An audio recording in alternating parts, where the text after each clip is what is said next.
Good morning बच्चों, my self Sudhir sir. तो मेरे बच्चों, जो स्टैटिस्टिकल मेथड्स की आपकी दिल्ली स्कूल ऑफ इकोनॉमिक्स के लिए मेरा लेक्चर सीरीज चल रही है, आज मैं उसका सेकंड लेक्चर आपके साथ डिस्कस करने जा रहा हूं। बच्चों, पिछली क्लास में मैंने आपको स्टैटिस्टिक्स को डिफाइन करके दिया था। स्टैटिस्टिक्स में जो मेन टर्म्स होती है उनका मतलब, उनका मीनिंग, उनका सेंस आपको मैंने समझा के दिया था। और लास्ट में मैंने बात बोली थी कि हम लोग इन जर्नल प्रोबेबिलिस्टिक डाटा या प्रोबेबिलिटी डाटा पर वर्क करते हैं, जो दो चीजों से मिलकर बनता है, probability and the corresponding random variable, जिसको आप डिस्ट्रीब्यूशन या रैंडम वेरिएबल्स थ्योरी भी कहते हैं। तो आज जो हम स्टार्ट करेंगे वो प्रोबेबिलिस्टिक थ्योरी से स्टार्ट करेंगे। मैंने पिछली क्लास में भी आपको बताया था कि प्रोबेबिलिटी थ्योरी में और प्रोबेबिलिटी में डिफरेंस होता है। प्रोबेबिलिटी एक नंबर होती है और प्रोबेबिलिटी थ्योरी एक मैथमेटिकल फिनोमिना होता है। तो हमें प्रोबेबिलिटी थ्योरी पर वर्क करना है। प्रोबेबिलिटी थ्योरी से प्रोबेबिलिस्टिक डाटा बनेगा, प्रोबेबिलिटी से प्रोबेबिलिस्टिक डाटा नहीं बनेगा। प्रोबेबिलिस्टिक डाटा को बनाने के लिए प्रोबेबिलिटी की हमें नीड है, लेकिन वो तो हमें प्रोबेबिलिटी चाहिए। बनेगी कहां से? प्रोबेबिलिटी थ्योरी से बनेगी। अब क्यों बनेगी वो मैं आपको क्लास में डिटेल्ड डिस्कशन समझाऊंगा। ये बात मैं आपको पहले ही समझा चुका हूं कि एज ए सीनियर आपको ये बात मैं कह चुका हूं कि मेरे बच्चों, डी स्कूल है ये। डी स्कूल में कॉन्सेप्ट की बिल्कुल डेप्थ तक आपको जाना होगा, तो जाके आपको सक्सेस मिलेगा। नहीं तो हम जैसे बहुत आते हैं यहां और हम जैसे बहुत चले जाते हैं यहां से, समझ गए ना। तो हमारा जो जमाना था वो भी सेम स्ट्रक्चर में था, और जो तुम्हारा अब नया जमाना है, अब तुम 15 साल लगभग मेरे से छोटे हो, तो तुम्हारा जो जमाना है वो भी लेकिन सेम है। फेलिंग रेशो जबरदस्त डी स्कूल में रहता है। मैं आपको डरा नहीं रहा हूं, ना मैं आपको ये कह रहा कि भाई आप सुधीर सर से कोचिंग करिए। जब मैं एज ए सीनियर बात करता हूं तो मुझे कोचिंग से मतलब नहीं होता। मैं बस आपको समझा रहा हूं कि बेटा कॉन्सेप्ट को अच्छे से समझ लीजिएगा। समझोगे एग्जाम क्लियर हो जाएगा, नहीं समझोगे रटोगे जैसा ग्रेजुएशन में रटते हो, एग्जाम क्लियर नहीं होगा। That's it. तो चलिए जी, विदाउट वेस्टिंग द टाइम हम लोग मेरे बच्चों स्टार्ट करते हैं। तो सबसे पहले हम बात करते हैं प्रोबेबिलिटी थ्योरी पर।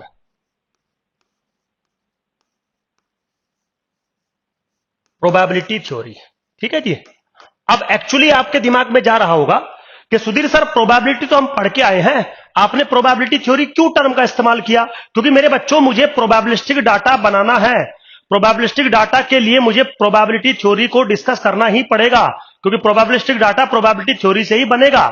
उसके बाद रैंडम वेरिएबल थ्योरी हम पढ़ेंगे, फिर दोनों को अटैच करेंगे, फिर जाके आपका कुछ काम आगे बढ़ेगा। समझ गए ना? चलिए, तो सबसे पहले तो मेरे बच्चों, प्रोबेबिलिटी थ्योरी का एम क्या है? प्रोबेबिलिटी का थ्योरी का एम है कि जब आप रैंडम वेरिएबल डिफाइन करोगे नेक्स्ट सेशन में, उसके कोरस्पॉन्डिंग आपको प्रोबेबिलिटी असाइन करनी पड़ेगी, जिससे आपका प्रोबेबिलिस्टिक डाटा बनेगा। तो वो जो प्रोबेबिलिटीज आप असाइन करोगे, उन प्रोबेबिलिटीज को असाइन करने का जो बेसिस होगा, this will give us by the probability theory. अब प्रॉब्लम ये है, या ये अच्छी बात है, कि प्रोबेबिलिटी थ्योरी यूनिकली आइडेंटिफाई या यूनिकली डिटरमाइंड नहीं होती, क्योंकि हम इन जर्नल 4 प्रोबेबिलिटीज थ्योरी पर वर्क करते हैं। तो इन 4 प्रोबेबिलिटी थ्योरीज में क्या सिमिलरिटी है, क्या डिफरेंस है, कौन सी थ्योरी सुपीरियर है, कौन सी थ्योरी कब वर्क करती है, यह सब आपको अच्छे से पता होना चाहिए। तो जैसा मैंने पिछली क्लास में बोला था, बेटा 1 आवर्स मुझे दे दीजिए, लेकिन क्लास मैंने 40 मिनट्स के आसपास की ही रिकॉर्ड करी थी। ऐसा ही आज बोल रहा हूं, बेटा 1 आवर्स दे दीजिए, थोड़ा सा शायद आपको अपनी स्टडी में इंप्रूवमेंट होगा। तो एज ए सीनियर जब मैं बात करता हूं तो मैं सिर्फ आपकी नॉलेज को इंक्रीज करने के रेस्पेक्ट में बात करता हूं। एज ए टीचर तो मैंने बोला है बेटा मेरा काम है टीचिंग करने का। चलिए खैर, तो मेरे बच्चों, सबसे पहली जो प्रोबेबिलिटी थ्योरी डेवलप हुई होगी उसका नाम था classical theory of probability. Theory of probability, ठीक है बेटा। तो एक्चुअली में हमारे पास 4 थ्योरी ऑफ प्रोबेबिलिटी होती है। क्लासिकल होती है, स्टैटिस्टिकल थ्योरी ऑफ प्रोबेबिलिटी होती है, सब्जेक्टिव थ्योरी ऑफ प्रोबेबिलिटी होती है, और लास्ट में होती है एक्सियोमेट्रिक थ्योरी ऑफ प्रोबेबिलिटी। लेकिन मेरा एक कंसर्न है कि ये जो चारों थ्योरी ऑफ प्रोबेबिलिटी होती है, ये सिर्फ तभी यूज हो सकती है जब आपकी सिचुएशन, आपका सिनेरियो प्रोबेबिलिस्टिक होता है। अब आप पूछेंगे कि सुधीर सर, प्रोबेबिलिस्टिक सिनेरियो से आपका क्या मतलब है, या आपका क्या सेंस है प्रोबेबिलिस्टिक सिनेरियो से? मैंने बोला देखो बेटा, आपको एक मैं चीज समझाता हूं। क्या समझाता हूं? देखिए, सबसे पहले तो मैं क्वेश्चन पूछता हूं, और भले ही मैं रिकॉर्ड करके आपको क्लास दे रहा हूं, लेकिन अगर मैं क्वेश्चन पूछ रहा हूं तो 1 सेकंड में आप उसका जवाब अपने माइंड में सोचेंगे और फिर मैं उस चीज को आपके साथ डिस्कस करूंगा। चलिए एक सवाल पूछता हूं। देखिए मेरे बच्चों, मैंने कहा कि मेरे पास एक कॉइन है जिसके दोनों तरफ हेड लिखा है। अब पॉइंट को आप आराम से समझिएगा। मेरे पास एक कॉइन है जिसके दोनों तरफ हेड लिखा है। अब मेरा एक सवाल है आपसे कि अगर मैं उस कॉइन को टॉस करूं जिसके दोनों तरफ हेड लिखा है, तो टेल आने की प्रोबेबिलिटी बताइए। समझ गए आप? मैं डेफिनेटली श्योर हूं आपने सोचा होगा सुधीर सर 0। क्यों सोचा होगा ऐसा 0? क्योंकि सर टेल तो कभी आएगा ही नहीं, क्योंकि आपने हमें पहले ही बता दिया कि दोनों तरफ हेड लिखा है, तो टेल तो कभी आएगा ही नहीं। सो दैट्स वाई टेल आने का जो प्रोबेबिलिटी है वो है 0। मैंने बोला चलो ठीक है, बाद में देखेंगे। अगला क्वेश्चन सुनिए मेरा। नेक्स्ट क्वेश्चन ये कि सपोज मान लीजिए मैं अपने घर के रूफ टॉप पे हूं, इसलिए एक्सप्लेन कर रहा हूं ताकि बाद में आप कोई कंफ्यूजन ना क्रिएट करें। तो घर के मैं रूफ टॉप पे हूं और मेरा एक सवाल है कि मेरे ऊपर सिर्फ आसमान है, कोई ऊपर नहीं है, मैं रूफ टॉप पे हूं। मेरा एक क्वेश्चन है, अगर मैं इस मार्कर को रूफ टॉप पे खड़ा होकर ऊपर की तरफ थ्रो करूं तो ये मार्कर नीचे गिर जाएगा, इस बात की प्रोबेबिलिटी बताइए। तो मैं डैम श्योर हूं आप प्रोबेबिलिटी बोलेंगे 1। क्यों बोलेंगे? क्योंकि आपको लगेगा कि सुधीर सर मार्कर तो कंफर्म नीचे गिरेगा ही। अब आप अमिताभ बच्चन, शाहरुख खान या हॉलीवुड के हीरो तो हो नहीं कि मार्कर को इतनी तेजी से फेंक दोगे कि वो ग्रेविटेशनल पार कर जाएगा। अब मार्कर सर ग्रेविटेशनल पार तो करेगा नहीं, तो अगर मार्कर ग्रेविटेशनल पार नहीं करेगा, ग्रेविटेशनल फोर्स को क्रॉस नहीं करेगा साइंटिफिकली, तो आप कंफर्म मार्कर नीचे गिरेगा। तो इस बात की प्रोबेबिलिटी 1 है। बिल्कुल ये जवाब आपके होने चाहिए। मैक्सिममली कोई बच्चा ये कह सकता था इस केस में कि सुधीर सर प्रोबेबिलिटी है 1/2, या तो मार्कर नीचे गिरेगा या तो मार्कर नीचे नहीं गिरेगा। मेरे बच्चे मार्कर तो नीचे गिरेगा, समझ गए? तो प्रोबेबिलिटी आप तो हो नहीं सकती। तो आपने मान लीजिए प्रोबेबिलिटी बोला 1। तो पहला जो क्वेश्चन था उसका प्रोबेबिलिटी आपने 0 बोला। जो दूसरा क्वेश्चन मैंने पूछा आपने प्रोबेबिलिटी 1 बोला। लेकिन अनफॉर्चुनेटली ये दोनों ही आंसर आपके गलत हैं। क्यों? क्योंकि आपको मेरे बच्चों प्रोबेबिलिटी का जो बेसिक फिनोमिना है उसकी समझ नहीं है। अब मैं आपको समझाना चाह रहा हूं कैसे। देखिए, तो अभी आप मुझे 5 मिनट का टाइम दीजिएगा। 5 मिनट में मैं आप ही से यह कहलवा दूंगा कि यस सर आप बिल्कुल ठीक कह रहे हो, हमने जो प्रोबेबिलिटी 0 बोली, हमने जो प्रोबेबिलिटी 1 बोली वो बिल्कुल गलत है, सॉरी ये बोलोगे आप। लेकिन 10 मिनट आपको मुझे सुनना पड़ेगा पहले। देखिए मेरे बच्चों, सबसे पहले तो जैसे मैंने अभी आपसे एक बात पूछी कि क्या हम प्रोबेबिलिटी को हमेशा डिस्कस कर सकते हैं, क्या प्रोबेबिलिटी हमेशा वर्क करती है? आंसर है नहीं। उसका रीजन है, आपको समझाता हूं। आपने जब भी इकोनॉमिक्स ऑनर्स या कभी भी अपनी किसी भी क्लास में अगर प्रोबेबिलिटी सिनेरियो पढ़ा होगा तो आपने वहां पे एक टर्म सुनी होगी जिसका नाम है रैंडम एक्सपेरिमेंट। ठीक है बेटा, जिसका नाम है रैंडम एक्सपेरिमेंट।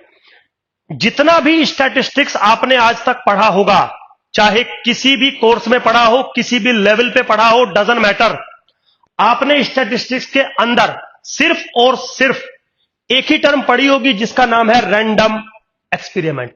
इसके अलावा स्टैटिस्टिक्स के अंदर कभी भी दुनिया का कोई भी एक्सपेरिमेंट पढ़ा ही नहीं जाता है। Statistics, probability theory deal with only the random experiment. अब सबसे पहला सवाल तो यही आएगा कि सुधीर सर रैंडम एक्सपेरिमेंट होते क्या है, और क्या एक्सपेरिमेंट रैंडम एक्सपेरिमेंट के अलावा भी किसी और कैटेगरी में होते हैं, और अगर होते हैं तो किस बेसिस पर होते हैं? बिल्कुल यही तो समझना सबसे पहले मेन है जब आप प्रोबेबिलिटी थ्योरी को समझते हो। तो मेरे अकॉर्डिंग ये सब चीजें आपको ग्रेजुएशन में पढ़ी हुई होनी चाहिए थी। तो जिन बच्चों ने ये ग्रेजुएशन में सब चीजें पढ़ी हुई हैं मेरे बच्चों, वेरी गुड, और जिन्होंने नहीं पढ़ी है तो सुधीर सर आपके लिए बने हैं, ऑब्वियसली बात है, बात खत्म। तो सबसे पहले तो आपको एक बात बता दूं कि दुनिया में जितने भी एक्सपेरिमेंट होते हैं उनका कोई ना कोई रिजल्ट, कोई ना कोई आउटकम कंफर्म आता है। ये रूल है। ये कैसे रूल आया? ये न्यूटन्स का थर्ड रूल है। न्यूटन्स का थर्ड रूल पढ़ा होगा, there is a reaction corresponding to action. उसका यही मतलब होता है कि अगर आप कोई काम करते हैं, कोई आप एक्सपेरिमेंट करते हैं, तो कंफर्म उसका कोई रिजल्ट आएगा जिसको हम आउटकम या रिएक्शन कहते हैं। चलिए कोई बात नहीं। अब जो ये आउटकम आएंगे ना किसी भी एक्सपेरिमेंट के, इन आउटकम्स के बेसिस पर मेरे बच्चों हम लोग एक्सपेरिमेंट को कैटेगराइज करते हैं। तो दुनिया में जितने भी एक्सपेरिमेंट होते हैं उन सबको हम 3 कैटेगरी में कैटेगराइज करते हैं। सबसे पहला होता है physical experiment. Physical experiment. Second होता है अनसर्टेन एक्सपेरिमेंट। थर्ड होता है अपने वाला रैंडम एक्सपेरिमेंट। दुनिया में आप कोई भी एक्सपेरिमेंट करोगे, इन तीनों के अलावा कोई भी टाइप का एक्सपेरिमेंट एग्जिस्ट करता ही नहीं है। आप फिजिक्स पढ़ें, केमिस्ट्री पढ़ें, बायोलॉजी पढ़ें, मेडिकल साइंस पढ़ें, आप जो मर्जी पढ़ें, सिर्फ ये 3 कैटेगरी बनती है। अब ये कैटेगरी बनती कैसे है, बात करते हैं। वो कहता है कि अगर आप कोई एक्सपेरिमेंट करते हो या करना चाहते हो तो कभी कभी क्या होता है, कोई एक्सपेरिमेंट ऐसे होते हैं जिनको आपको कंडक्ट करवाने की जरूरत नहीं होती, आपको एक्सपेरिमेंट करने की जरूरत नहीं होती, करने से पहले ही आपको पता होता है कि इस एक्सपेरिमेंट का रिजल्ट, इस एक्सपेरिमेंट का आउटकम ये ही आएगा। उसको हम कहते हैं कि ये एक ऐसा एक्सपेरिमेंट है जिसका आउटकम यूनिक है, फिक्स है, यही आएगा। आप एक्सपेरिमेंट करो या ना करो कोई फर्क नहीं पड़ना है, इस एक्सपेरिमेंट का रिजल्ट, आउटकम यही आएगा। इसका मतलब आउटकम हो गया यूनिक। इस टाइप के एक्सपेरिमेंट को हम कहते हैं फिजिकल एक्सपेरिमेंट, जिसका आउटकम यूनिक होता है, फिक्स होता है, मुझे पहले ही पता होता है इसका रिजल्ट यही आएगा। That is physical experiment. चलिए कोई बात नहीं, आगे चलते हैं। फिर आते हैं अनसर्टेन एक्सपेरिमेंट। अनसर्टेन एक्सपेरिमेंट का मतलब होता है कि जिस एक्सपेरिमेंट के बारे में कोई जानकारी नहीं होती, एक्सपेरिमेंट के आउटकम्स के बारे में प्री डिफाइंड कोई इंफॉर्मेशन नहीं होती। मींस क्या आउटकम आएगा यह भी नहीं पता होता, और कौन कौन सा आउटकम की पॉसिबिलिटीज हो सकती है मुझे यह भी नहीं पता होता।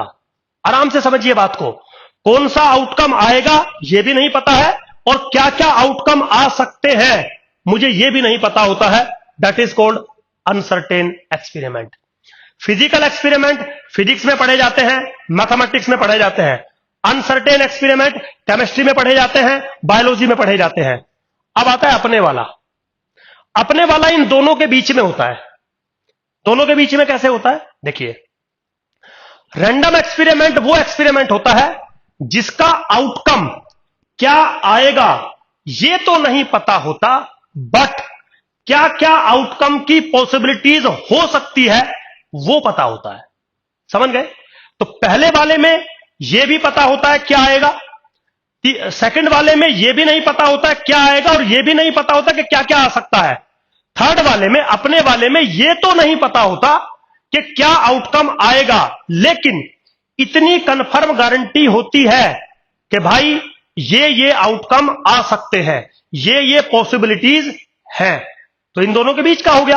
अब अगर एक ही आउटकम होता तो वो फिजिकल हो जाता, और अगर आउटकम के बारे में जानकारी ही नहीं होती तो वो अनसर्टेन हो जाता। अब होगा क्या, एक ऐसा एक्सपेरिमेंट हम करेंगे जिसके आउटकम कम से कम 2 हैं, क्योंकि अगर एक ही आउटकम हुआ तो फिजिकल बन जाएगा। कम से कम 2 हैं, और कितने हो सकते हैं वो मुझे पता है, लेकिन मुझे यह नहीं पता है कि एग्जैक्टली एक्सपेरिमेंट का आउटकम क्या होगा। Now this type of experiment is called random experiment. समझ में आया बेटा? जैसे फॉर एग्जाम्पल आप एक फेयर कॉइन को टॉस करो। तो जब आप फेयर कॉइन को टॉस करोगे तो आपको यह तो नहीं पता है कि हेड आएगा कि टेल आएगा, बट इतनी कंफर्म आपको गारंटी है कि सुधीर सर या तो हेड आएगा या तो टेल आएगा। तो आउटकम कितने? 2। फिजिकल तो है नहीं, और 2 में से क्या आएगा यह नहीं पता है, लेकिन इन 2 में से ही एक आएगा, यह कंफर्म गारंटी है। Random experiment. तो स्टैटिस्टिक्स में आप पढ़ते हो ना इस टाइप के एक्सपेरिमेंट को, प्रोबेबिलिटी में आप पढ़ते हो ना इस टाइप के एक्सपेरिमेंट को। Yes sir. आगे चलते हैं। आप एक फेयर डाइस को टॉस करो, क्या आएगा? सर क्या आएगा ये तो नहीं पता है, लेकिन कंफर्म ये गारंटी है या तो हेड आएगा या तो टेल आएगा, सॉरी या तो 1 आएगा या तो 2 आएगा या तो 3 आएगा, 4, 5, 6 इनमें से कोई एक आएगा। आप पढ़ते हैं स्टैटिस्टिक्स में, आप एक ताश की डिब्बी में से एक पत्ता निकालते हो, कार्ड निकालते हो, तो आपको जानकारी है ना, तो क्या पत्ता आएगा ये नहीं पता है, लेकिन आउट ऑफ 52 कार्ड्स में से कोई एक पॉसिबिलिटी होगी ये आपको पता है। आप समझिए, तो जब भी आप थोड़ा सा अगर रिकॉल करें अपने सिस्टम को, प्रोबेबिलिटी या स्टैटिस्टिक्स जब भी आप पढ़ते थे, तो आपका एक्सपेरिमेंट कुछ ऐसा होना चाहिए जिसका आउटकम कम से कम 2 हो, और कितनी पॉसिबिलिटीज हो सकती है उन सब के बारे में आपको जानकारी हो। क्यों? क्योंकि वही आपका रैंडम एक्सपेरिमेंट होगा और उसी को आप स्टैटिस्टिक्स में पढ़ सकते हैं, पढ़ते हैं या पढ़ना चाहिए आपको, दैट्स इट। अगर फिजिकल एक्सपेरिमेंट है तो स्टैटिस्टिक्स का कोई रोल नहीं है, अगर अनसर्टेन एक्सपेरिमेंट है तो स्टैटिस्टिक्स का कोई रोल नहीं है। अब कोई बच्चा बोलेगा सुधीर सर हमने तो थ्योरी ऑफ अनसर्टेनिटी पढ़ी है। मेरे बच्चों, वो थ्योरी ऑफ अनसर्टेनिटी है, ये अनसर्टेन एक्सपेरिमेंट है। तो अनसर्टेन एक्सपेरिमेंट में और अनसर्टेन इवेंट में फर्क होगा। आपने जो पढ़ी है ना थ्योरी ऑफ अनसर्टेनिटी, वो रिलेटेड होती है with respect to uncertain event, ये है अनसर्टेन एक्सपेरिमेंट। तो बिल्कुल क्लियर कर लीजिए अपने हर एक कॉन्सेप्ट को। तो अनसर्टेन इवेंट की बात नहीं कर रहा आज मैं, तो अनसर्टेन एक्सपेरिमेंट की बात कर रहा हूं। अगर अनसर्टेन एक्सपेरिमेंट है तो स्टैटिस्टिक्स या प्रोबेबिलिटी विल नॉट वर्क। अगर फिजिकल एक्सपेरिमेंट है, स्टैटिस्टिक्स और probability will not work. Statistics और probability only work when we have a random experiment. Be careful. कोई बात नहीं, अब फिर से अपने क्वेश्चन पे आता हूं। मेरा एक सवाल था मेरे बच्चों, जो मैंने पहला सवाल पूछा कि बच्चों मेरे पास एक फेयर कॉइन है, नहीं फेयर कॉइन नहीं था, मेरे पास एक कॉइन है जिसके दोनों तरफ हेड लिखा है।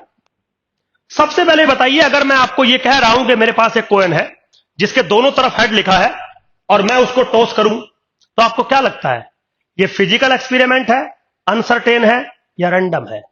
तो शायद अब आपके दिमाग में गया होगा कि सुधीर सर यह तो फिजिकल एक्सपेरिमेंट है। आप तो कह रहे हो कि अगर दोनों तरफ हेड है तो हमें कंफर्म पता है, फिर तो हेड ही आएगा। अरे तो बाबू, जब आपको पता है कि कंफर्म हेड ही आएगा तो फिजिकल एक्सपेरिमेंट है, तो प्रोबेबिलिटी किस चीज की? You never discuss the probability, be careful. अब कोई बच्चा आपने सोच रहा होगा सुधीर सर प्रोबेबिलिटी 1 तो होती है, हमने तो प्रोबेबिलिटी 1 पढ़ी है, तो मैं कब मना कर रहा हूं? प्रोबेबिलिटी 1 होती है, प्रोबेबिलिटी 1 मैं भी पढ़ाऊंगा, लेकिन प्रोबेबिलिटी 1, 0, 1/2, 1/7 होने के लिए सबसे पहले आपका जो सिनेरियो है वो प्रोबेबिलिस्टिक होना चाहिए। प्रोबेबिलिटी हर जगह वर्क नहीं करती, प्रोबेबिलिटी सिर्फ और सिर्फ रैंडम एक्सपेरिमेंट पे वर्क करती है। तो पहले कम से कम अपना एक्सपेरिमेंट तो रैंडम करो, उसके बाद देखेंगे प्रोबेबिलिटी कैसे वर्क करेगी, प्रोबेबिलिटी क्या होती है।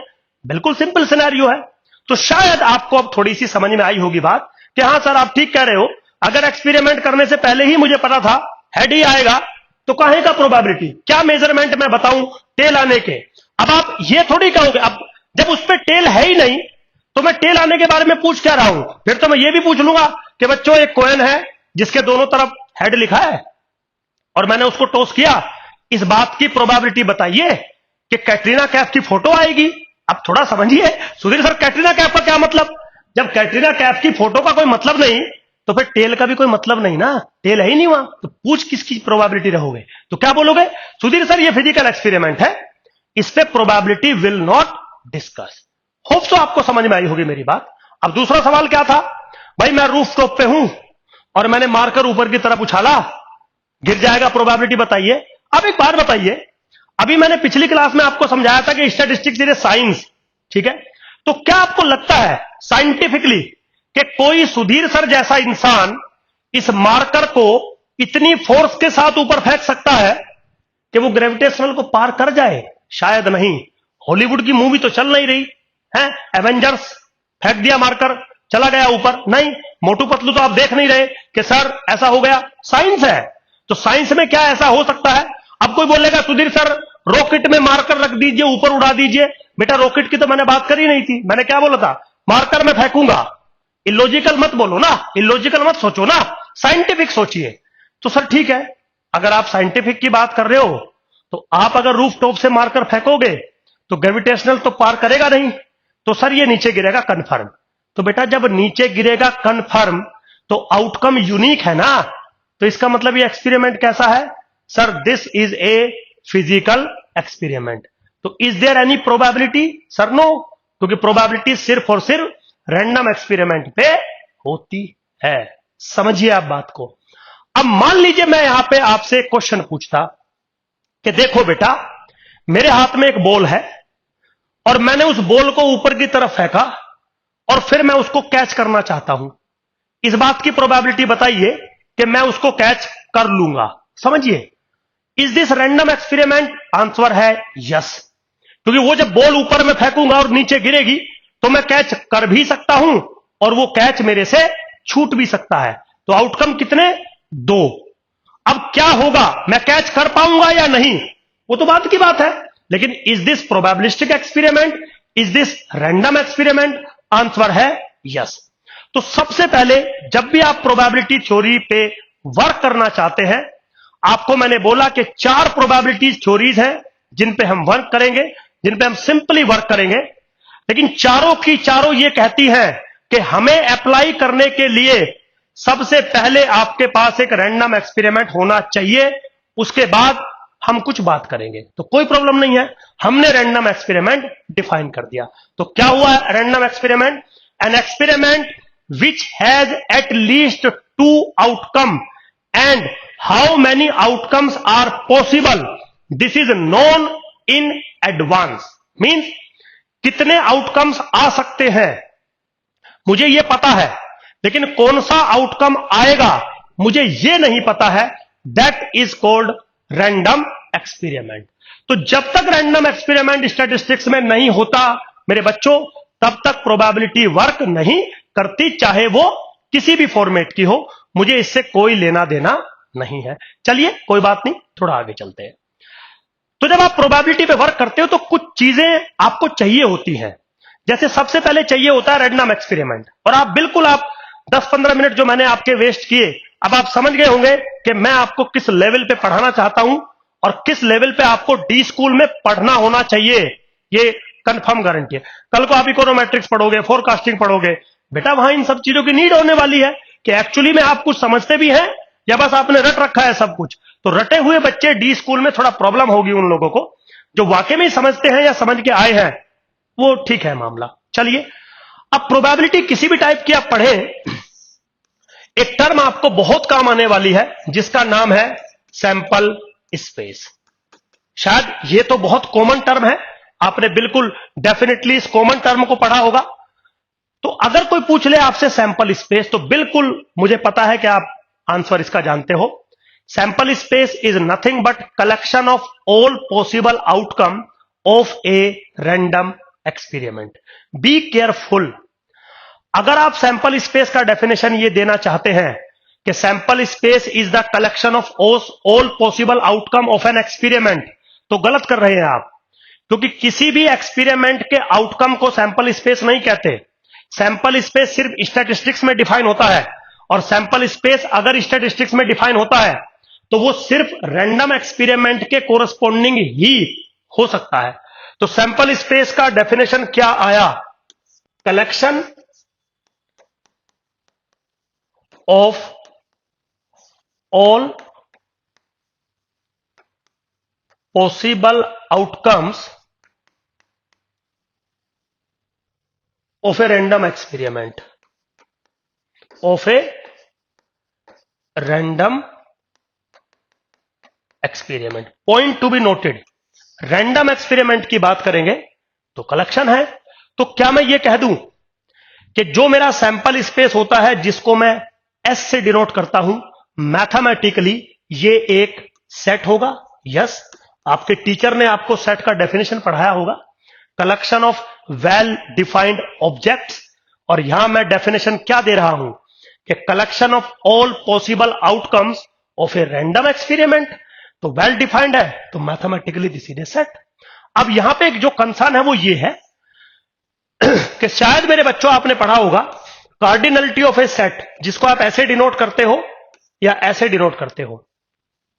कार्डिनलिटी का मतलब होता है number of element in the set. तो यहां मैंडेटरी है कि number of element in the set must be greater than equal to 2।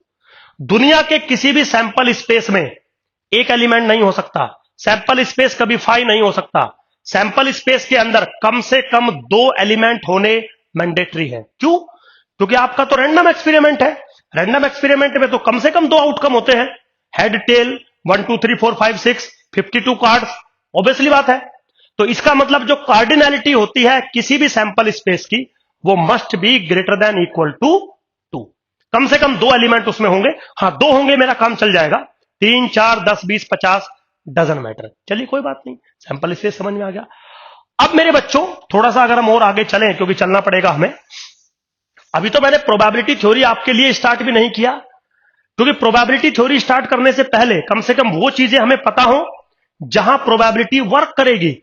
तो वो चीजें मुझे पता होनी चाहिए जिस पर प्रोबेबिलिटी वर्क करेगी। चलिए, लास्ट मेरा जो पॉइंट है जिस पे प्रोबेबिलिटी वर्क करेगी उसका नाम है इवेंट। Be careful. आपने एक चीज को नोटिस किया होगा, प्रोबेबिलिटी अब जब भी निकालते हैं किसकी निकालते हैं? इवेंट की निकालते हैं। तो क्या मैं ये पूछ लूं आपसे कि भाई इवेंट होते क्या है? अब मान लो कुछ आपके दिमाग में चल रहा होगा, कुछ सोचोगे आप, सर इवेंट ये होता है, इवेंट ये होता है। आज मैं आपको डेफिनेशन बताऊं एग्जैक्टली इवेंट क्या होता है। मेरे बच्चों, event is what? Any subset of sample space S. आपके पास एक सैंपल स्पेस है, यस। वो मैथमेटिकली एक सेट है, यस। आप उसका कोई भी सबसेट बनाइए, एम्प्टी सबसेट बनाइए, नॉन एम्प्टी सबसेट बनाइए, एस बनाइए, doesn't matter. Any subset of the sample space is called event. इसका मतलब कोई भी अगर आप ए बनाते हैं which is a subset of S, this A is called event, जिसकी आप प्रोबेबिलिटी कैलकुलेट करोगे। प्रोबेबिलिटी आप कैसे कैलकुलेट करोगे ये नहीं पता मुझे, वो तो थ्योरी के ऊपर डिपेंड करेगा। आप क्लासिकल से कैलकुलेट करोगे, स्टैटिस्टिकल से कैलकुलेट करोगे, सब्जेक्टिव से कैलकुलेट करोगे, एक्सियोमेटिक से कैलकुलेट करोगे, वो नहीं मेरा काम, वो तो बाद की बात है। लेकिन आप जिसकी भी प्रोबेबिलिटी कैलकुलेट करोगे वो होगा ए, विच इज इवेंट। अब यहां पे मेरे बच्चों 2 स्पेसिफिक इवेंट होते हैं। कौन कौन से स्पेसिफिक इवेंट होते हैं? एक होता है फाई, क्योंकि phi is the subset of every set always. एक होता है S, S is a subset of S itself. तो यह भी एक स्पेसिफिक इवेंट होता है जिसका नाम है नल इवेंट, जिसको कुछ लोग इम्पॉसिबल इवेंट भी कहते हैं। बट बी केयरफुल, ये इवेंट्स की बात चल रही है, एक्सपेरिमेंट की बात नहीं चल रही है। Be careful. तो इसको इम्पॉसिबल इवेंट भी कहते हैं, इसको नल इवेंट भी कहते हैं। ये तो नाम है, नाम से मुझे कोई मतलब नहीं है। मैं इसको नाम दे देता हूं अमिताभ बच्चन, इससे कोई मतलब नहीं है। आप इस सेट को समझिए ये क्या है, बस खत्म। क्या फाई एस का सबसेट है? Yes. According to the definition any subset of the sample space is event. तो phi is the event, I call it as a null event, that's it. अब एक है S, every set is a subset of itself. तो S S का subset होगा। अब कोई पूछ ले सर एस क्या है? मेरे बच्चों, S is called certain event. तो बी केयरफुल, ये कोई एक्सपेरिमेंट नहीं है, ये इवेंट है जिसका नाम है सर्टेन इवेंट। अब मैंने ये 2 स्पेसिफिक लिए आपके सामने, इसके अलावा और बहुत सारे इवेंट ऐसे बन सकते हैं जो एस के सबसेट बनेंगे, मुझे कोई प्रॉब्लम नहीं है। कितने बनेंगे, क्या बनेंगे, वो बाद की बात है। सब आपको पढ़ाया जाएगा, सब आपको समझाया जाएगा, क्योंकि ये मैंडेटरी है फॉर द बेसिक लेवल। आप समझिए, आपका क्वेश्चन टॉप लेवल पे आएगा, लेकिन टॉप लेवल तक आपको जाने के लिए ये इस टाइप की बेसिक बातें समझ में आनी चाहिए मेरे बच्चों। चलिए, तो इवेंट हो गया। अब क्या हुआ, आपको जो प्रोबेबिलिटी चलाने के लिए चीजें चाहिए वो आपको सब मिल गई। रैंडम एक्सपेरिमेंट मिल गया, सैंपल स्पेस मिल गया, उसका सबसेट मिल गया, इवेंट हो गया। तो अब सवाल आएगा, सुधीर सर इस इवेंट की प्रोबेबिलिटी निकाले कैसे? मेरे बच्चों, इस इवेंट की प्रोबेबिलिटी को निकालने के 4 तरीके हमने डिफाइन किए हैं। कौन कौन से? सबसे पहले था क्लासिकल, सेकंड था statistical, statistical theory of probability, third आया सब्जेक्टिव,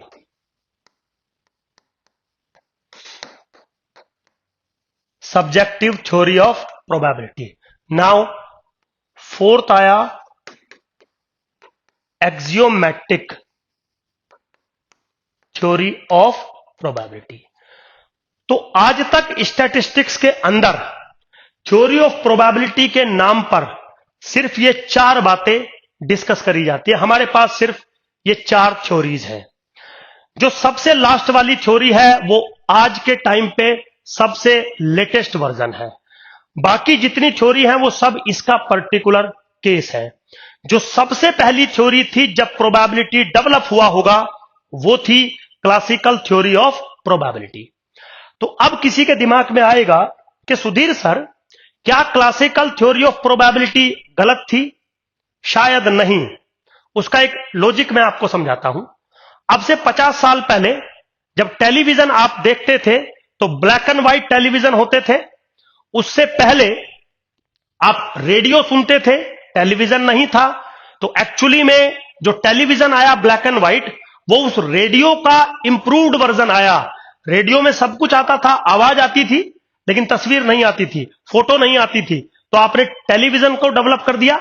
तो क्या रेडियो गलत चीज थी? नहीं, बट उस थ्योरी को इंप्रूव करके टेलीविजन बनाया गया।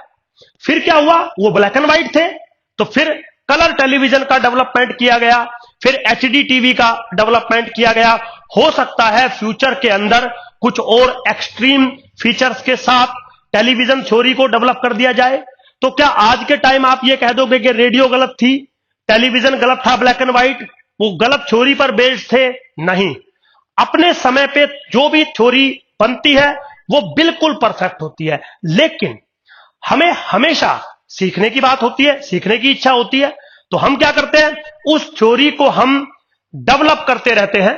तो जो जो हमें उस थ्योरी के अंदर कमी लगती है वो थ्योरी गलत नहीं होती। उस थ्योरी के अंदर जो जो प्रॉब्लम लगती है या जिन जिन प्रॉब्लम्स को वो थ्योरी सोल्व नहीं कर पाती, उन प्रॉब्लम्स को सोल्व करने के लिए हम थ्योरी को इंप्रूव करते रहते हैं। तो यही सब काम प्रोबेबिलिटी के साथ भी हुआ है।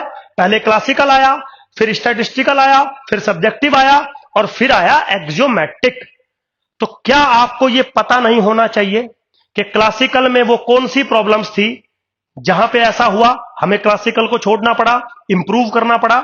स्टैटिस्टिकल में वो कौन सी प्रॉब्लम थी जहां हमें स्टैटिस्टिकल को छोड़ के सब्जेक्टिव या एक्सियोमेटिक पे आना पड़ा? बिल्कुल आपको, अगर आप डी स्कूल के स्टूडेंट हो और आप स्टैटिस्टिक्स पढ़ रहे हो तो आपको ये सब बातें पता होनी चाहिए। और ये इसलिए नहीं कि पता होनी चाहिए, मेरे बच्चों, जब आप आगे पढ़ोगे ना, एग्जाम लिखोगे ना, तो वो भले ही ये ना पूछे कि बताइए क्लासिकल क्यों फेल हुआ, बट जब वो न्यूमेरिकल क्वेश्चन आपको देगा उसमें आपको नॉलेज जरूर होनी चाहिए कि इस न्यूमेरिकल क्वेश्चन पे क्लासिकल लगेगा, स्टैटिस्टिकल लगेगा, सब्जेक्टिव लगेगा कि एक्सियोमेटिक लगेगा। वो तुम्हें खुद बताना है, वो तुम्हें खुद डिसाइड करना है। टीचर नहीं बोलेगा आपको। टीचर तो प्रॉब्लम क्रिएट करके देगा, बोलेगा इसकी प्रोबेबिलिटी बता दीजिए आप। तो जो आज तक आपने जीवन में पढ़ा है ना बेटा प्रोबेबिलिटी के नाम पे, वो कुछ भी नहीं था। आपने क्या पढ़ा है?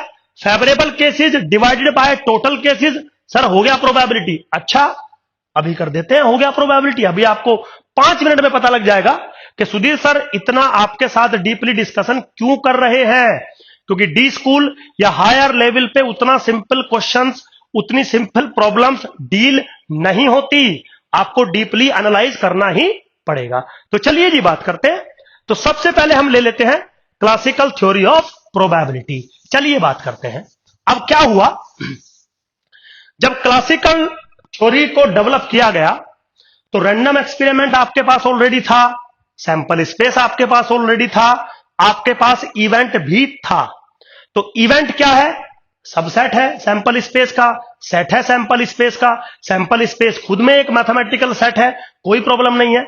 मैथमेटिक्स में आपने एक रूल पढ़ा होगा, अगर ए बी का सबसेट है या ए एस का सबसेट है तो एक चीज की कंफर्म गारंटी है, क्या?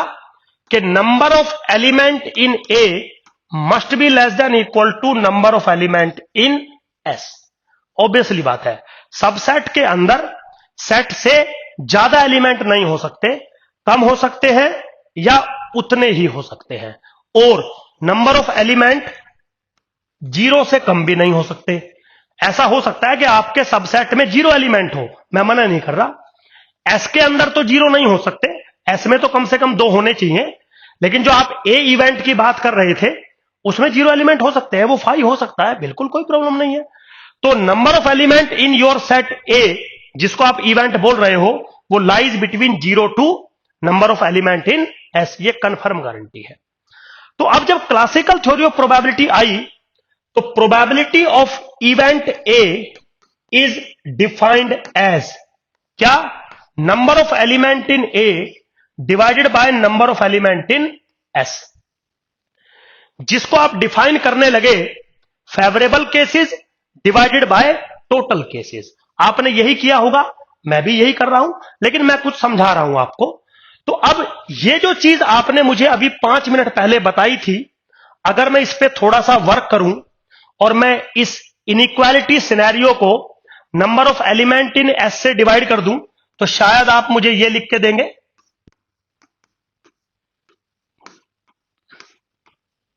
Yes, and according to classical theory of probability, probability of A इसके बराबर है। तो क्या मैं ये कह दूं कि probability of A lies between 0 to 1? Answer है यस। इसका मतलब मेरे बच्चों, classical theory of probability develop हो गई और हमने किसी भी इवेंट के प्रोबेबिलिस्टिक मेजरमेंट को डिफाइन कर दिया। कैसे? Number of element in the event divided by number of element in total sample space या whole sample space, and according to this definition probability of some event is a number lies between 0 to 1। आ गया, that's it. आप समझिए, बिल्कुल simple scenario है, कोई rocket science नहीं है। अब यहां पे एक छोटी सी बात है कि सुधीर सर सब कुछ तो ठीक चल रहा है, number of element in this divided by this. अब सब कुछ ठीक चल रहा है तो बाकी जो थ्योरी ऑफ प्रोबेबिलिटी थी आपको उनको डेवलप क्यों करना पड़ा? मैंने बोला देखो बेटा, एक छोटा सा सवाल है मेरा। क्या क्वेश्चन है? मान लीजिए आपके पास एक फेयर कॉइन है, तो फेयर कॉइन का मतलब शायद आप लोग समझते होंगे। फेयर कॉइन का मतलब है एक कॉइन के ऊपर हेड और टेल लिखे हैं, और हेड आने के जितने चांसेस हैं उतने ही टेल आने के चांसेस हैं। अब आपको अगर उसको टॉस करोगे तो या तो हेड आएगा या तो टेल आएगा, डजंट मैटर। लेकिन कॉइन को टॉस करने से पहले तो आउटकम तो जितने चांसेस हेड के हैं उतने ही चांसेस टेल के हैं। तो आउटकम कैसे होंगे? Equally likely. Equally likely outcomes का मतलब होता है कि आउटकम्स, मैं किसी भी आउटकम्स को प्रेफरेबल नहीं कर रहा हूं। जैसा मेरे लिए हेड है वैसा ही मेरे लिए टेल है, तो मैं प्रेफरेबल नहीं हूं, तो they are called equally likely outcomes. तो यहां पे सैंपल स्पेस क्या बनेगा? सैंपल स्पेस बनेगा हेड कोमा टेल, बन गया। अब मान लीजिए आपने एक इवेंट लिया A which is what? Head, suppose. तो this must be a subset of S, yes. और आपसे मैंने क्वेश्चन पूछा प्रोबेबिलिटी ऑफ ए बताइए, इसका मतलब पता है आपको क्या है? मैंने प्रोबेबिलिटी ऑफ हेड पूछा है आपने आपसे, तो आप मुझे क्या देंगे? Sudhir sir, number of element in A divided by number of element in S, and now this is nothing but 1/2। बिल्कुल मुझे कोई प्रॉब्लम नहीं है। लेकिन अब मैं आपसे अगर एक सवाल पूछूं कि देखो बेटा, मेरे पास एक कॉइन है जिसके तरफ एक तरफ हेड है और एक तरफ टेल है, बिल्कुल कोई दिक्कत नहीं। लेकिन मैंने उस कॉइन को हेड की तरफ से टिल्ट कर दिया 5 डिग्री। टिल्ट समझते हो, थोड़ा सा ऐसे मोड़ दिया उसको, और बहुत थोड़ा सा मोड़ा है, एकदम ऐसे बैंड नहीं कर दिया, टिल्ट कर दिया 5 डिग्री, कोई प्रॉब्लम नहीं है, समझ गए।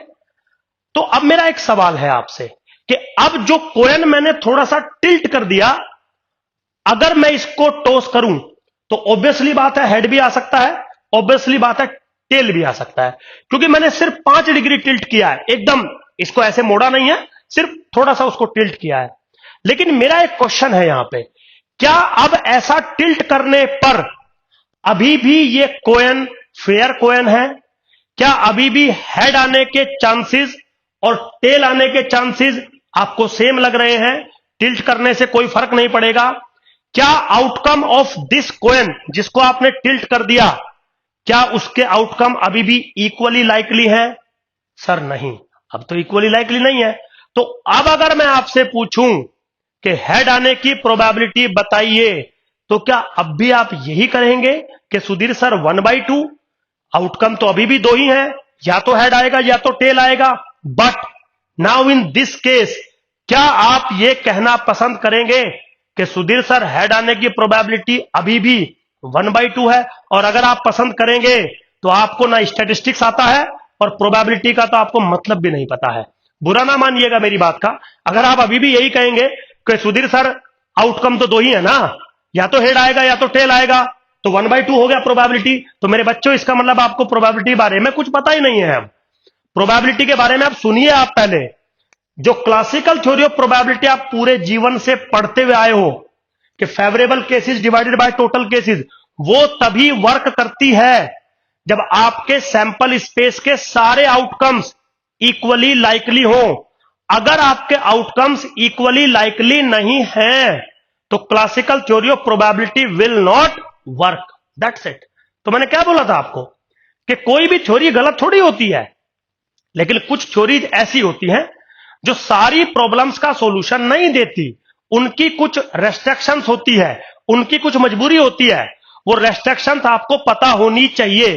तो सबसे पहली रेस्ट्रिक्शन क्या हुई कि अगर आपके एक्सपेरिमेंट के आउटकम्स इक्वली लाइकली नहीं है, इक्वली वेटेज आपने नहीं दिया है, तो classical theory of probability will not work, जो केस मैंने अभी आपके साथ डिस्कस किया, कोई प्रॉब्लम नहीं है। तो अब आप मेरे से पूछेंगे कि सुधीर सर फिर इस केस में हम क्या करेंगे? बेटा अभी समझाता हूं, देखिए। मान लीजिए आपका मैंने सेम क्वेश्चन लिया कि मेरे बच्चों एक फेयर कॉइन था आपके पास, मैंने हेड की तरफ से उसको 5 डिग्री टिल्ट कर दिया, जिस वजह से आप कह रहे हो कि सुधीर सर कॉइन थोड़ा बायस हो गया, लेकिन आ तो अभी भी हेड सकता है और टेल भी आ सकता है, कोई प्रॉब्लम वाली बात नहीं है। लेकिन अब दोनों के चांसेस इक्वली लाइकली नहीं है, तो प्रोबेबिलिटी ऑफ हेड में 1/2 नहीं कह सकता। मतलब हो तो सकती है 1/2, लेकिन मैं कह नहीं सकता, हमें थोड़ा सा कैलकुलेट करना पड़ेगा।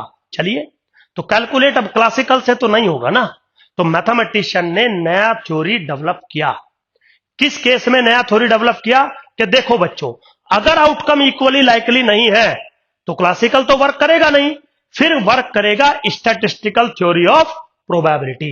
तो सेकंड थ्योरी क्या हम लोग बनाने लगे, जिसका नाम है स्टैटिस्टिकल थ्योरी ऑफ प्रोबेबिलिटी। अब स्टैटिस्टिकल थ्योरी ऑफ प्रोबेबिलिटी कैसे वर्क करती है समझिएगा जरा। आपके कॉइन के एग्जाम्पल से ही मैं इसको समझाता हूं। क्या है, मान लीजिए आपने बोला सर कॉइन है और हेड की तरफ से 5 डिग्री टिल्ट कर दिया। मैंने बोला बेटा बहुत अच्छा किया, हेड आने की प्रोबेबिलिटी बताइए। बेटा आप एक काम कर लो। क्या सर?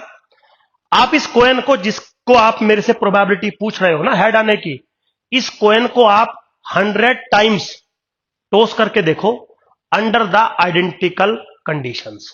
ठीक है, 100 बार आप इसको टॉस करके देखो अंडर द आइडेंटिकल कंडीशंस, और फिर आप इसमें यह नोटिस करो कि कितनी बार हेड आया और कितनी बार टेल आया।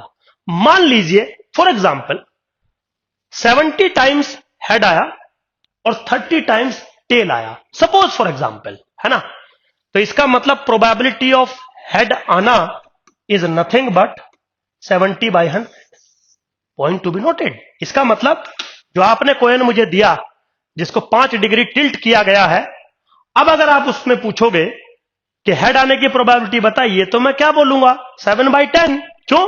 क्योंकि मैंने 100 टाइम्स उसको टॉस किया था, 70 टाइम्स उस पर हेड आया, 7/10, कोई दिक्कत नहीं। हाँ ठीक है सर। लेकिन अब कोई बच्चा ये कहेगा कि सुधीर सर आपने 100 बार टॉस किया, मैं तो 200 बार टॉस करूंगा, मैं तो 1000 बार टॉस करूंगी, मैं तो 1 लाख टाइम्स टॉस करूंगी। तो सुधीर सर अगर 100 टाइम्स टॉस करने में 70 टाइम्स हेड आया, तो क्या यह जरूरी है कि 200 टाइम्स टॉस करने पर 140 टाइम्स हेड आएगा? ना बेटा, यह तो बिल्कुल जरूरी नहीं है। आपका मन है, आप जितनी मर्जी बार टॉस कर लीजिए, आप, मुझे कोई मतलब नहीं है, मैं अपर लिमिट लगा ही नहीं रहा हूं, लेकिन आप कुछ टाइम तो टॉस करेंगे ना? Yes sir. तो मान लो आप n टाइम टॉस करेंगे और उसमें से m टाइम्स आपका फेवरेबल है और बचे हुए टाइम्स आपका नॉन फेवरेबल है। तो probability of event A is defined as, कैसे डिफाइन हो गई? आइए, probability of A is defined as limit n tends to infinity m upon n। Be careful. n क्या है? Total number of tosses. आपने कितनी बार एक्सपेरिमेंट को टॉस किया, कॉइन को टॉस किया? 100 बार करो, 200 बार करो, 1 करोड़ बार करो, डजंट मैटर। ये जो मैंने लिमिट लगा दी ना आपके सामने, इसका यही मतलब है कि आप अपनी मर्जी से जितनी बार भी टॉस करिए, हमें कोई मतलब नहीं है, वो है n। उसमें से आप ये काउंट करिए कितनी बार आपका फेवरेबल अकरेंस हुई। तो यहां पे हेड आना मेरी फेवरेबल अकरेंस थी, तो मैंने हेड को फेवरेबल ले लिया। तो जो भी आप फेवरेबल अकरेंस बोलोगे आप पता करिए। और मेरे बच्चों, द रेशो m/n जिस पे आपने लिमिट लगा दी, now if this limit exist then this limit is called statistical probability of event A. Be careful. समझ गए? तो अगर आपका एक्सपेरिमेंट ऐसा है जिसके आउटकम इक्वली लाइकली नहीं है, तो आप क्लासिकल पे वर्क नहीं करते। उस इवेंट की, उस केस में इवेंट की जो प्रोबेबिलिटी निकलती है वो कैसे निकलती है? वो निकलती है by the statistical theory of probability. What is the statistical theory of probability? Defined as this one, कि आप n टाइम्स वो एक्सपेरिमेंट कंडक्ट करवाइए, n आपकी मर्जी है, जो मर्जी लीजिए, डिफाइन कर दिया ऐसे। अब उसमें से आप चेक करिए कितनी बार फेवरेबल है। सर m टाइम्स फेवरेबल है, तो मेरे बच्चों m/n, n tends to infinity, जो भी वैल्यू आएगी, this is your probability scenario. Be careful. बिल्कुल सिंपल। अब बारी ये आती है कि सुधीर सर चलो ये तो आपने अच्छा कर दिया, क्लासिकल वाली बात को जो प्रॉब्लम थी रिमूव कर दिया, अब आप आगे की थ्योरी क्यों पढ़ रहे हो? बेटा यहां पे भी सुन लो। जब मैंने स्टैटिस्टिकल थ्योरी ऑफ प्रोबेबिलिटी पढ़ाई तो मैंने आपको क्या बोला कि आप उस कॉइन को 100 टाइम्स टॉस करिए अंडर द आइडेंटिकल कंडीशंस। तो ये जो अंडर द आइडेंटिकल कंडीशन मैंने बोला ना, एक बार जरा इसका मतलब समझ लो आप। उसका मतलब है कि जब मैं कॉइन को टॉस करूंगा ना, कॉइन को ऐसे टॉस करूंगा ना, तो हर बार जो मेरे फिंगर का जो फोर्स लगेगा वो एग्जैक्टली सेम लगना चाहिए। जब वो कॉइन टॉस होगा, ऊपर की तरफ हवा में जाएगा, तो हवा का जो प्रेशर है वो बिल्कुल एग्जैक्टली सेम होना चाहिए। Is it possible in real life? Sir नहीं, ये तो बहुत टिपिकल टास्क है। बस अब क्योंकि ये टिपिकल टास्क है, इसका मतलब क्या हुआ कि आप statistical theory of probability apply कर सकें, ऐसा जरूरी नहीं है हमेशा। मैं ये नहीं कह रहा कि ऐसा हो ही नहीं सकता, बहुत सारे केसेस ऐसे हो सकते हैं जिनमें यह पॉसिबल है कि आप जो एक्सपेरिमेंट n टाइम्स कंडक्ट करवा रहे हैं वो सारा का सारा सिचुएशन आइडेंटिकल बन जाए। बिल्कुल ऐसा पॉसिबल है, मैं मना नहीं कर रहा हूं, लेकिन मेरे बच्चों ऐसा यूनिवर्सल फैक्ट नहीं है। तो अब अगर ऐसा यूनिवर्सल फैक्ट नहीं है तो मुझे अपनी स्टैटिस्टिकल थ्योरी ऑफ प्रोबेबिलिटी को भी एक्सटेंड करना पड़ेगा। और मेरे बच्चों, इसकी जितनी भी प्रॉब्लम्स थी उन सबको हमने सोल्व कर दिया in the theory of axiometric probability. अब कोई बच्चा बोलेगा सुधीर सर वो बीच में जो सब्जेक्टिव प्रोबेबिलिटी थी वो कहां चली गई, आपने तो डायरेक्ट एक्सियोमेट्रिक पे आप चले गए। मेरी मजबूरी है। रीजन, जो फोर्थ टाइप की आपकी प्रोबेबिलिटी है जिसको हम सब्जेक्टिव प्रोबेबिलिटी कहते हैं, उसका एक्चुअली में थ्योरेटिकल कोई सिग्निफिकेंस नहीं होता। तो अब कोई बच्चा बोलेगा सुधीर सर फिर पढ़ते क्यों हैं? मेरे बच्चों, प्रैक्टिकली सबसे ज्यादा यूज उसी का होता है, बट थ्योरेटिकली उसका कोई सिग्निफिकेंस नहीं है। उसका रीजन यह है कि सब्जेक्टिव प्रोबेबिलिटी का मतलब होता है कि प्रोबेबिलिटी का क्वेश्चन, उसका आंसर इस बात पर डिपेंड करेगा कि सब्जेक्ट क्वेश्चन के बारे में क्या सोचता है। सब्जेक्ट मतलब जिससे सवाल पूछा गया है। जैसे फॉर एग्जाम्पल, मान लीजिए आप मेरे से पूछे कि सुधीर सर कल बरसात होगी, इस बात की प्रोबेबिलिटी बताइए। मैंने बोला कल बरसात होगी, इस बात की प्रोबेबिलिटी है 7/10। समझ गए? और मैंने किसी और बच्चे से पूछा कि भाई बेटा कल बरसात होगी, इस बात की प्रोबेबिलिटी है बताइए। सुधीर सर कल प्रोबेबिलिटी है बरसात की 1/2। क्यों सर? या तो बरसात होगी या तो नहीं होगी, 1/2। चलो ठीक है बेटा, लेकिन सुधीर सर आपने 7/10 क्यों बताया? मैंने बोला देखो बेटा, अगस्त का महीना चल रहा है और अगस्त के महीने में मानसून रहता है, बरसात होने के चांसेस ज्यादा होते हैं। अब लगभग रोज ही बरसात हो जाती है, मतलब किसी दिन नहीं भी होती, बट जनरली बरसात के महीने में थोड़े चांसेस ज्यादा होते हैं बरसात होने के। तो मानसून के सीजन में बरसात के चांसेस ज्यादा होते हैं, तो मेरे को लग रहा है 7/10। तो पॉइंट टू बी नोटेड, 7/10 गलत भी हो सकता है, सही भी हो सकता है। 1/2 सही भी हो सकता है, गलत भी हो सकता है। अब कोई बच्चा बोलेगा सर मुझे तो लग रहा है 8/10, बिल्कुल पॉसिबल है। कोई बच्चा बोलेगा सुधीर सर मुझे तो लग रहा है 21/25, बिल्कुल हो सकता है। किसने मना किया है? लेकिन पॉइंट टू बी नोटेड, ये जो हो सकते हैं ना, ये विद रेस्पेक्ट टू सब्जेक्ट है।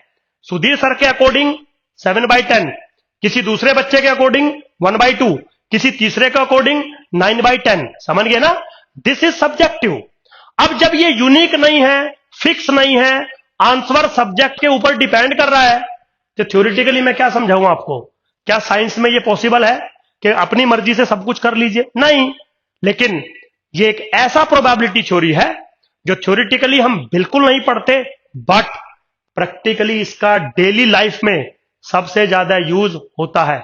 आप जनरली दोस्तों को नहीं कहते हाँ भाई कल मूवी देखने चलेगा? हाँ। कितने चांस है मूवी देखने के?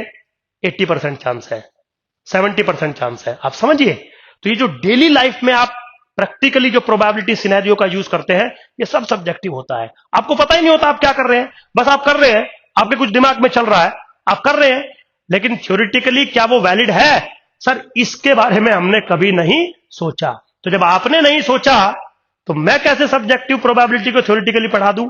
लेकिन एज ए टीचर एक बार सब्जेक्टिव प्रोबेबिलिटी का डिस्कशन करना तो बनता है, मैंडेटरी है ये, कि हाँ सर एक बार आपने कर दिया, हमें समझ में आ गया।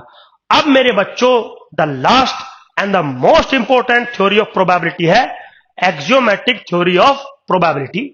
कुछ लोग इसको सेट थ्योरेटिक प्रोबेबिलिटी भी कहते हैं, क्योंकि ये सेट थ्योरी के ऊपर बेस्ड है। तो अगर आप डिग्रूट की बुक पढ़ेंगे या पढ़ रहे होंगे, तो जब वो प्रोबेबिलिटी थ्योरी आपको पढ़ा रहा होगा, तो सबसे पहले वो सेट्स डिफाइन करके आपको देगा। वो ये समझाना चाहता है कि पहले सेट्स के बारे में आपको नॉलेज होनी चाहिए, यूनियन कैसे करते हैं, इंटरसेक्शन कैसे करते हैं, कॉम्प्लीमेंट कैसे करते हैं, ये जरूरी है। तभी आप एक्सियोमेट्रिक थ्योरी को ऑफ प्रोबेबिलिटी को स्टडी कर सकते हो। तो जो मेरे बच्चों में आपके साथ नेक्स्ट क्लास में डिस्कस करूंगा। तो बहुत सारी चीजें मैंने आपको समझाने की कोशिश की है, होप सो आपको समझ में आया होगा। ज्यादा लेंदी वीडियोस में रिकॉर्ड नहीं करता हूं, 1 आवर्स के आसपास की रिकॉर्डिंग बहुत अच्छी होती है, वो देखने में भी मजा आता है, सुनने में भी मजा आता है। चलिए मेरे बच्चों, thank you very much, bye.